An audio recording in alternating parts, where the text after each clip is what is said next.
ఒకసారి ఈ మార్గం ఆగిపోతే ప్రపంచ వాణిజ్యం తీవ్రంగా దెబ్బతింటది.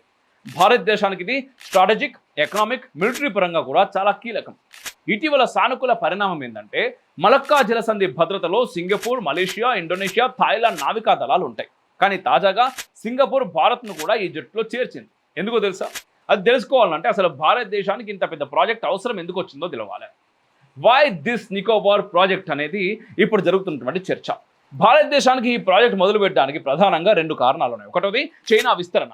చైనా ఆఫ్రికాలోని జిబోటి, పాకిస్తాన్, శ్రీలంక, మయన్మార్ వంటి దేశాల్లో వ్యూహాత్మక పోర్టులు నిర్మిస్తూ ఆధిపత్యం చాటుకుంటున్నది. దీనికి ప్రతిగా భారత్ ఈ ప్రాంతంలో భారీ షిప్యార్డ్, విమానాశ్రయం, సర్వేలెన్స్ సిస్టమ్స్ ఏర్పరుస్తున్నది. రెండోది కమర్షియల్ డెవలప్మెంట్. ఇక్కడ ఇంటర్నేషనల్ షిప్పింగ్ టెర్మినల్ ఏర్పాటవుతున్నది. అంతర్జాతీయ క్రూయిజ్ టెర్మినల్ నిర్మాణం వల్ల మన దేశం సింగపూర్, శ్రీలంకలపై ఆధారపడాల్సినటువంటి అవసరం చాలా మట్టుకు తగ్గుతుంది.